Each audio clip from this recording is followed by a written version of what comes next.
São 6h14. Nós temos imagens ao vivo que chegam do Oriente Médio. Nós seguimos, claro, assim como o mundo todo, com os olhos voltados para essa região do mundo. Você vê ali uma coluna de fumaça já, de certa forma, dispersada. São imagens que chegam ao vivo da faixa de Gaza, 6h14, horário de Brasília, 12h14, horário local. Nós já passamos dos 4.200 mortos, de acordo com o último levantamento divulgado, apurado pela nossa redação, pela nossa editoria de internacional. São 4.150 mortos ao todo. Lembrando que estes são números oficiais e fatalmente eles vão aumentar bastante nas próximas horas, até pela falta de estrutura para contagem de mortos em Gaza. São 2.750 mortos em Gaza, 1.400 em Israel. A expectativa da chegada do presidente Joe Biden amanhã a Israel.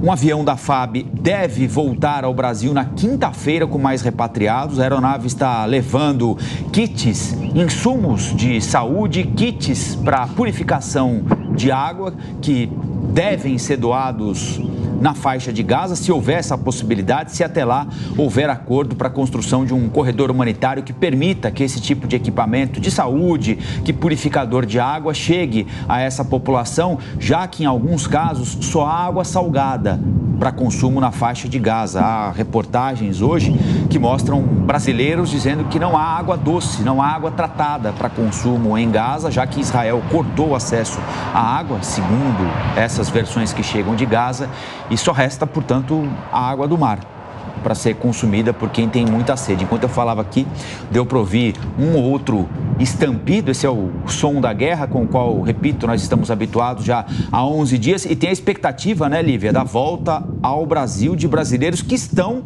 aí na faixa de Gaza e, por enquanto, sem acordo, não há meio de saírem daí, né? Há uma preocupação muito grande por parte dessa população que está lá. A gente atualizou alguns números ontem aqui para a nossa audiência, são 32 pessoas.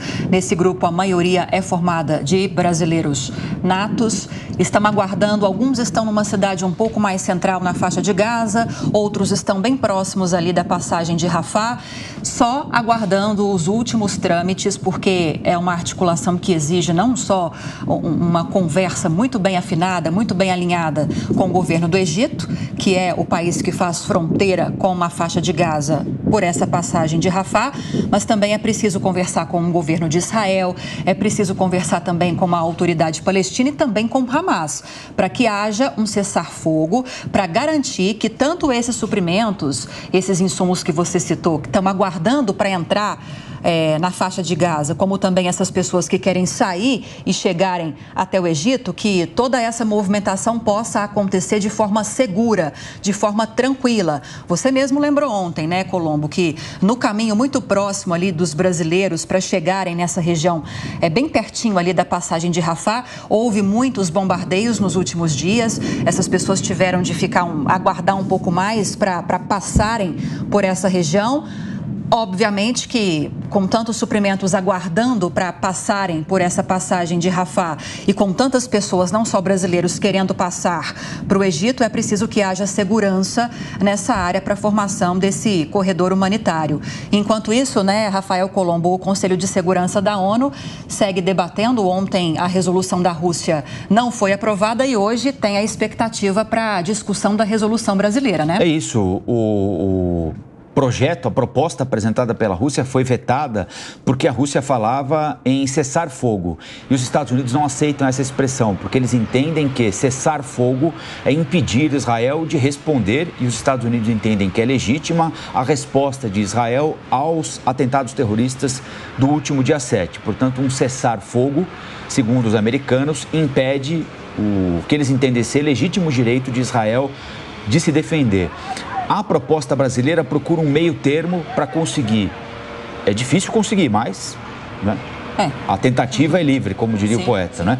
Uma tentativa de encontrar um termo que agrade ou não desagrade nem a americanos e nem aos russos. A ideia é substituir esse termo, cessar fogo, por um outro termo, algo parecido com uma parada humanitária. Ou seja, haveria o desenho de um espaço no território da faixa de Gaza, onde aí sim haveria uma espécie de cessar-fogo sem a utilização desse termo, para não desagradar os americanos e nem Israel, mas essa chamada parada humanitária, para que dentro dessa área onde não houvesse mais bombardeios ou tiroteio, pudessem estar pessoas inocentes, pudesse entrar equipamento de saúde ou os purificadores de água que o Brasil, os remédios que o Brasil e diversos outros países do mundo querem doar à faixa de Gaza, aos palestinos que estão lá, e os médicos pudessem fazer os atendimentos que são necessários serem feitos para crianças, para idosos, para mulheres, para homens que estão feridos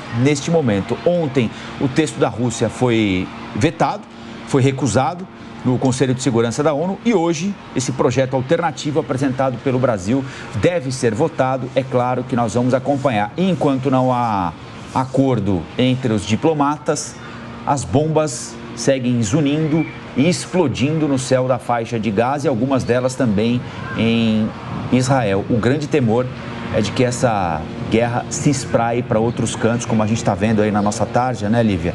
Israel bombardeia alvos do Hezbollah. No Líbano, há o temor de que, na medida em que o tempo passe e que os homens não consigam, os diplomatas não consigam um acordo para que as coisas minimamente aconteçam dentro de algum limite, de que essa guerra se espraie para outros cantos, para além de Israel e da faixa de Gaza.